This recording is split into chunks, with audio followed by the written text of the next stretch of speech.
Previous class, that's the first class that I had taken, I had given you an introduction to the novel, short introduction. I'd given you a sort of summary, and we had discussed some of the themes that that may be found in this novel.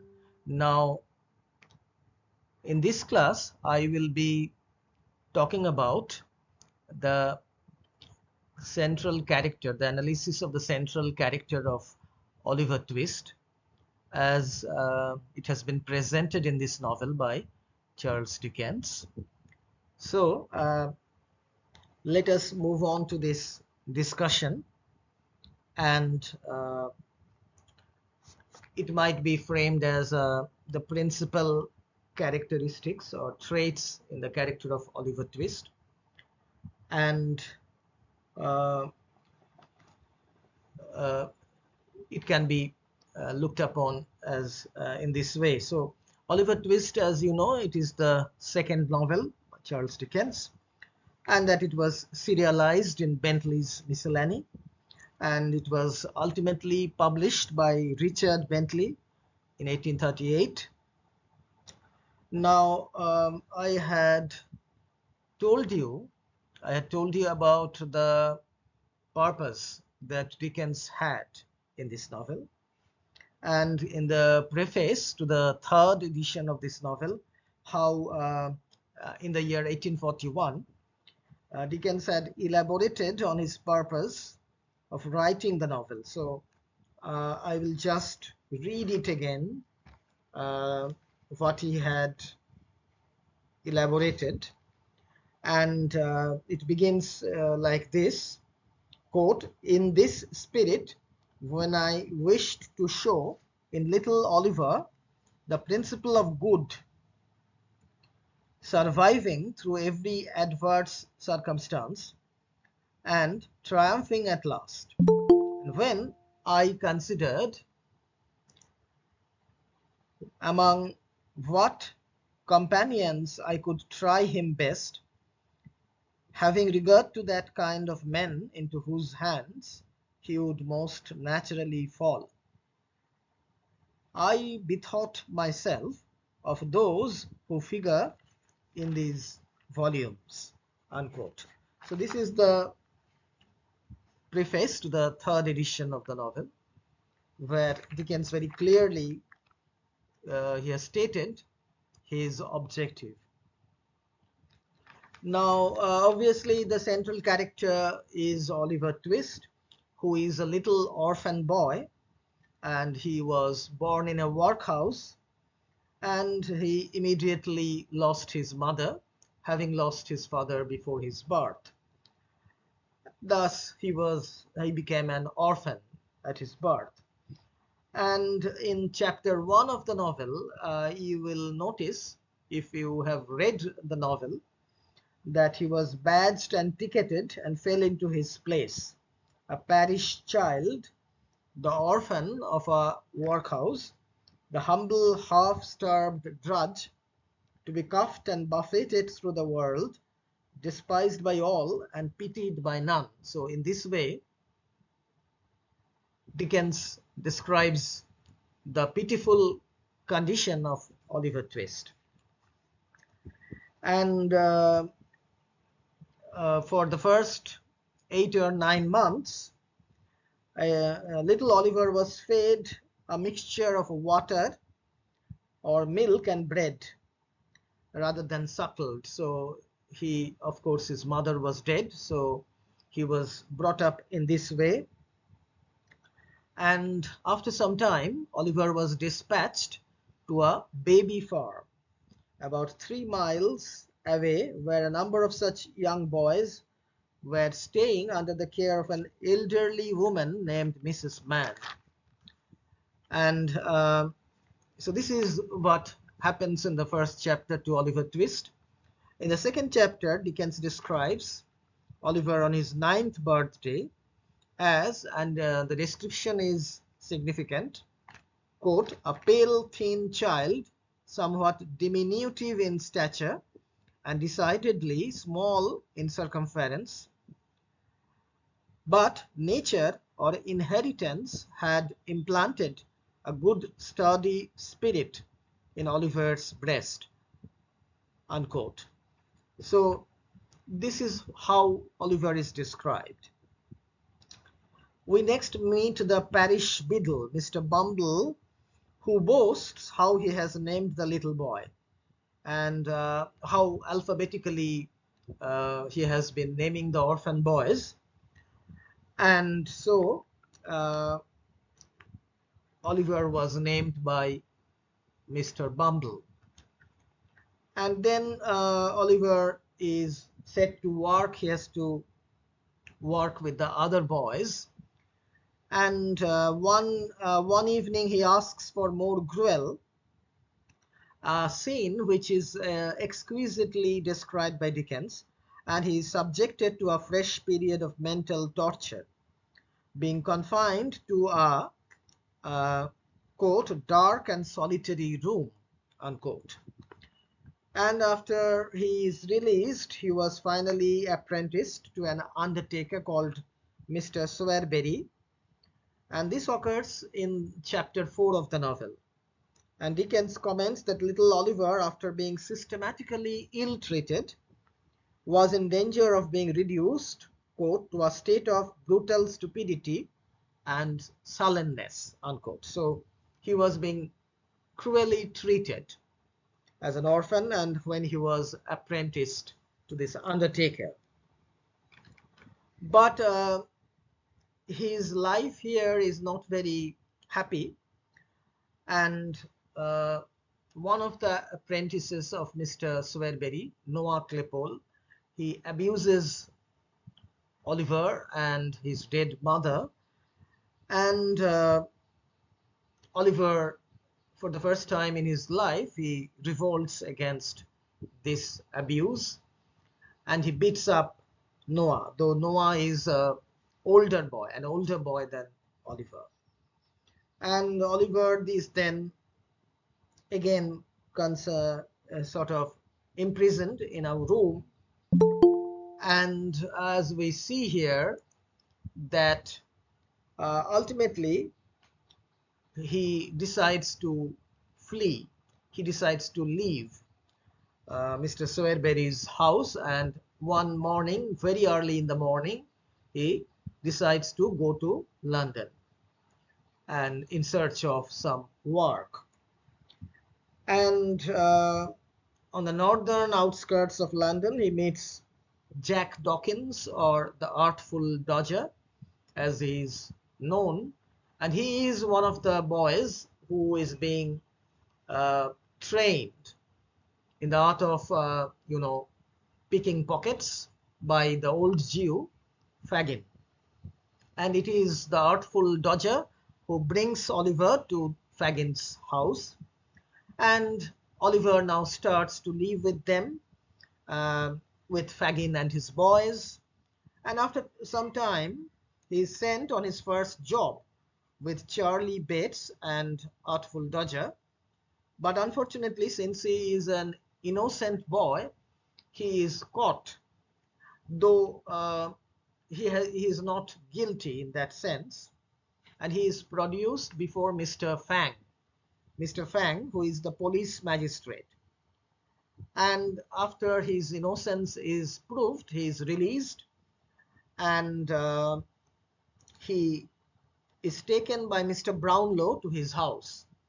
So Mr. Brownlow is a gentleman whose pocket was being picked by Charlie Bates and the Artful Dodger, but Mr. Brownlow understands that Oliver is not guilty of this crime, and so he takes him to his house.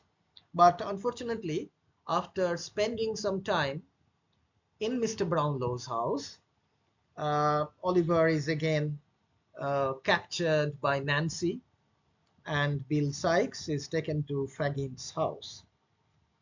Now, ultimately,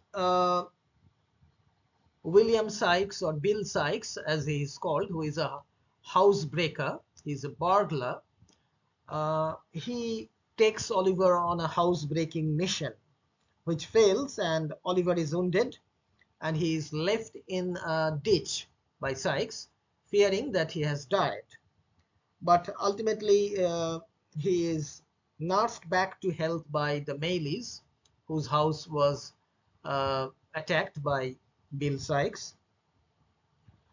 And finally, the mystery of his birth is revealed, and he is adopted as a son by Mr. Brownlow. And so the young orphan is finally, he gets his due, he gets the recognition that he deserves, and of course he sort of begins a new life of happiness and comfort. Now, regarding the character of Oliver, many critics, including Angus Wilson, they have sort of criticized, also Arnold Kettle and Angus Wilson, they have criticized Oliver's character. And Dickens, as we saw, he wanted to show the triumph of virtue over vice, innocence over evil, in the character of Oliver. And so he is portrayed throughout the novel as essentially a good and innocent boy. So this is the first characteristic of his nature that we find. He is essentially good and innocent, though he has to spend a lot of time in Fagin's Fagin's den, and he is being trained by Fagin to become a pickpocket, but ultimately he remains unaffected by all this evil situation. So he is able to surmount all kinds of cruelties and evil situations. Ultimately, Dickens succeeds in showing how virtue in Oliver, that is manifested in Oliver, it triumphs over the evil, as reflected in Fagin and his accomplices. So Oliver comes out with flying colors. He suffers, of course, right from his birth. That is quite true. But his heart is not lost, even though he becomes a part of the gang of thieves led by Fagin. So that is another important point that we have to keep in mind when we are talking about the character of Oliver Twist. So the essential goodness of character that is preserved. Now, another charge that has been laid by the critics against the character of Oliver is that he is mostly a passive character. A passive character in the sense that he is acted upon rather than acting on his own. So he is always being directed by others what to do. So, but there are some, crucial incidents in the novel when he acts, and these actions serve to determine the course that his life would take. So Oliver, in the line of the other children whom Dickens has portrayed in his other novels, for example, Little Nell in The Old Curiosity Shop, Paul Dombey in Dombey and Son, David in David Copperfield, and Pip in Great Expectations. So all these child characters, Oliver is like them, and each one of them has been portrayed thoroughly. And of course, George Orwell is one of the famous novelists and essay writers. He has commented on this, and he says, I am quoting from what he has written, quote, no novelist has shown the same power of entering into the child's point of view as Dickens, unquote. So George Orwell praises the how Dickens has entered into the psyche or the mind of the child. So he was capable of doing that. In many of his novels, as I mentioned, some of the characters, the young boys and girls whom Dickens had portrayed. So here also in this novel, Oliver is portrayed in that way. Now the second important character or characteristic in Oliver Twist is the thing that he is ever grateful. He is always grateful to his benefactors. So as we see that he feels deeply and sincerely indebted to Mrs. Bedwin and Mr. Brownlow. Mrs. Bedwin is the housekeeper in Mr. Brownlow's house, who looks after Oliver when he is brought from the police magistrate's court where he fainted, and he is nursed into good health by Mrs. Bedwin. She is a kind of a elderly woman who takes care of Oliver. So the care and affection which he receives from the Brownlow household, that is of course really it makes a big impression on his mind, and he is always grateful to his benefactors. And when he is kidnapped by Nancy from the streets, he feels very much distressed to think what Mr. Brownlow would think of him. And he appeals to Fagin and to Sykes to send the articles which he had been carrying, the books rather, to Mr. Brownlow, lest Mr. Brownlow should think that he is a thief. So that it is a sense of guilt, or rather it should not be called a sense of guilt, but he is very much distressed, so that he repeatedly appeals to these people, who of course they do not listen to his appeals. And there is another thing, that is Mr. Brownlow, not Mr. Brownlow, but later on Oliver feels indebted to Mrs. Maylie. Mrs. Maylie, the Maylies are actually they are related to Oliver's mother, to Rose Maylie and Dr. Losburn, for the kindness and affection which they shower upon him. And ultimately, as we see when the novel closes, how Mr. Brownlow adopts Oliver as his son, because Mr. Brownlow felt deeply impressed by the boy's goodness of character. And there is another trait in his character, which is that he is a very sensitive boy. Oliver is a very sensitive boy, and he differs from some other characters in this way. Oliver's friendship with this sickly boy called Dick, who dies after some time, that is also noteworthy here.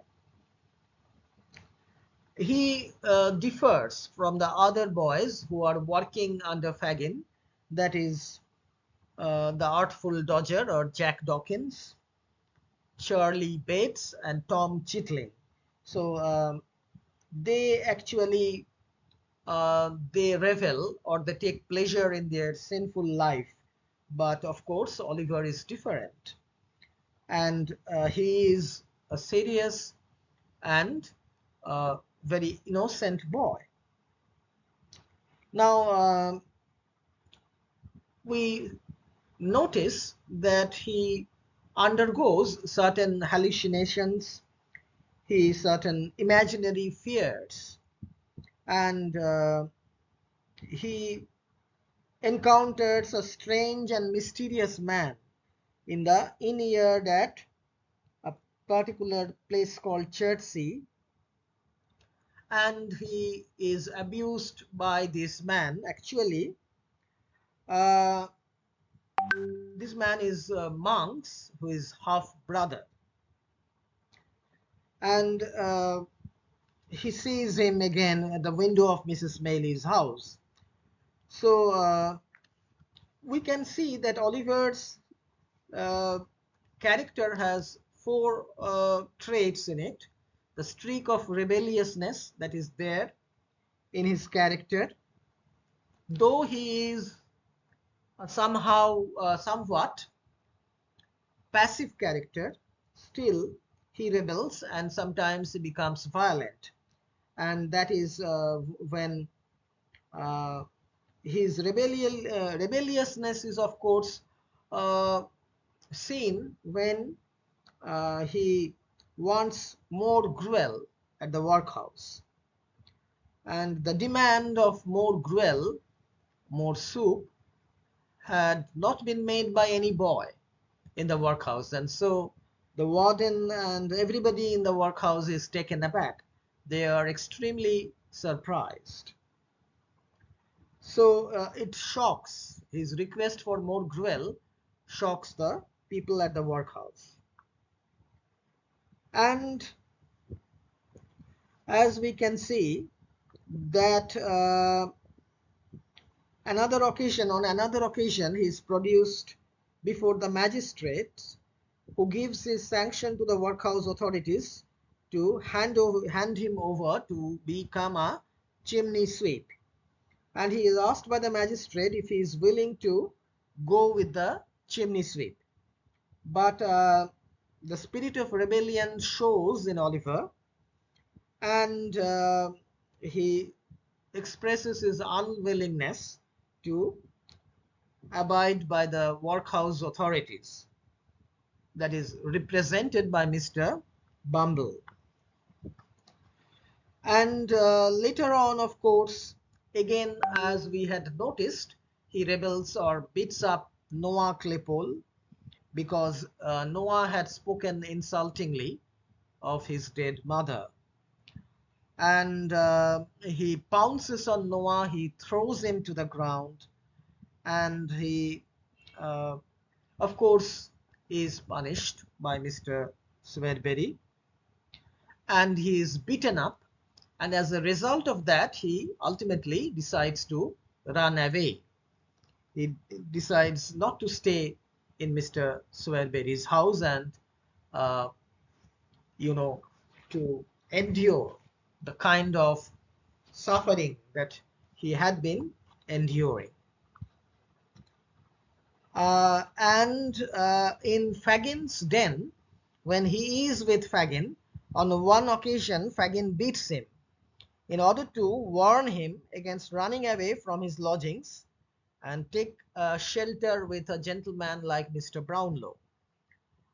Now, Oliver, of course, has these traits of rebelliousness, and he is not entirely a passive or a kind of submissive boy, as many critics have taken him to be. So this is one important character or trait that may be found in his character. So in summing up, we have to speak of the four traits that may be found in the character of Oliver Twist. We first have to mention the fact that what was the purpose or the objective of Dickens in creating this character of Oliver Twist, this orphan boy who is an innocent boy and who is the embodiment of virtue and goodness. And Fagin's efforts to make him a criminal it results fruitless. He doesn't succeed in doing that. And even Bill Sikes fails to make him a burglar.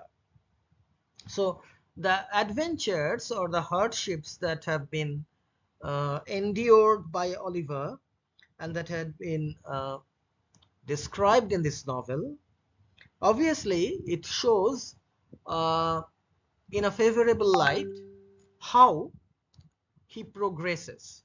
You will remember that this novel actually has a subtitle which is called The Parish Boy's Progress. Oliver Twist or The Parish Boy's Progress. So it is indeed a kind of a progress that Oliver makes, and he is untouched by evil. So we can see that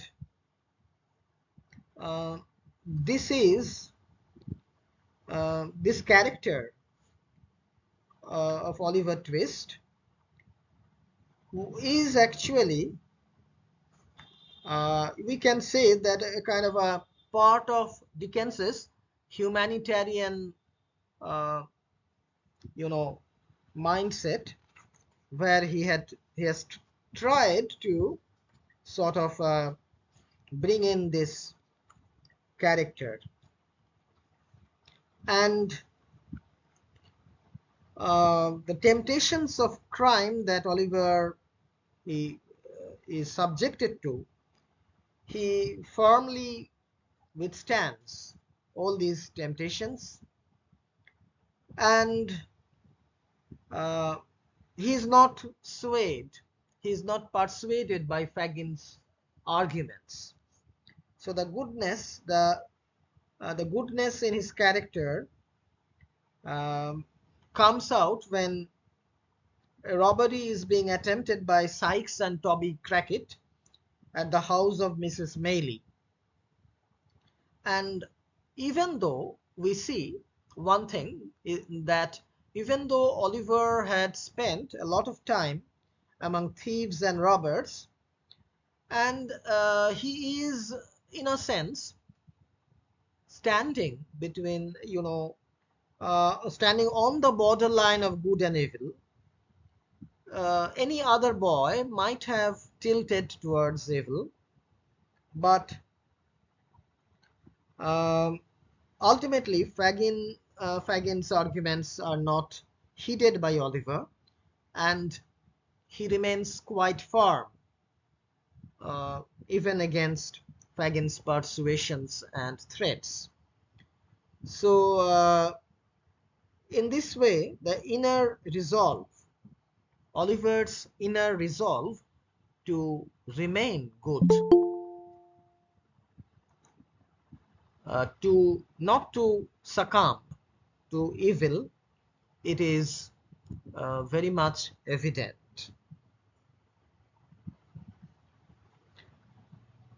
So in this way, we have to analyze the character of Oliver Twist, and we have to mention these 4 traits in his character: his innate goodness, how he has the streak of rebelliousness, and his gratefulness towards his benefactors, and of course the fact that he is very much a part of Dickens's sort of plan to show the triumph of good over evil. So he is a sensitive boy who goes through suffering right from his birth in that workhouse, but Dickens brings in this element in his character, the way Oliver finally triumphs over evil. And Dickens's purpose was this: he also wanted to show the abominable conditions in which the orphans in the workhouses lived during his time, and how they were neglected, how they were, they suffered at the hands of unscrupulous people like Mrs. Mann, uh, Mr. and Mrs. Bumble. So it was a kind of a uh, mission, or a social mission, that uh, Dickens wanted to show or present before his readers. And I told you in the previous class that how Dickens's purpose was this, and how he wanted to always raise awareness about the different social ills, about the different, how the social evils were there rampant in the early Victorian society when Dickens was young, and he was very eager to expose all such social evils. So that is something that Dickens wanted to do through his novels. And uh, this novel, Oliver Twist, along with his other novels, many of his other novels, I mentioned the names of such novels as Hard Times, Bleak House, uh, Little Dorrit.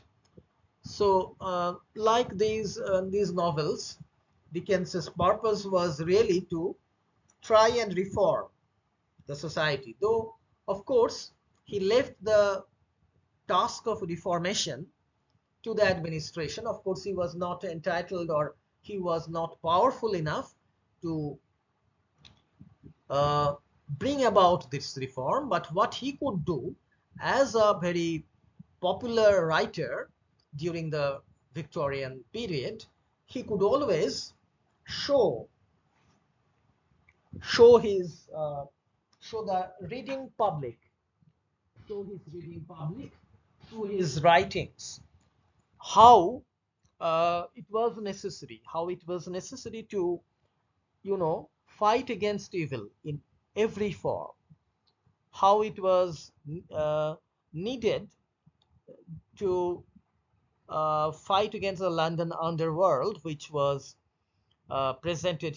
been presented in this novel, in the lives of thieves and burglars and other people who are part of this London underworld, and every one of them is punished in some way or the other. So Dickens brings about, or shows, not only through the character of Oliver, the triumph of you know good over evil. He also shows that evil persons would come to harm, or they would suffer in the end. Maybe for some time they would triumph, but ultimately they would suffer. So this is our discussion of Oliver's character, and how he has been presented, and what were the objections that were raised by some critics regarding the character of Oliver Twist, and how those criticisms are not really relevant, because we have analyzed how Oliver had that streak of rebelliousness in him, which enabled him to sort of, emerge as a character who could protest, who could rebel, and who was not ready to stomach everything in a very, meek and submissive kind of way. So I would stop here today, and if you have any question, you may ask me.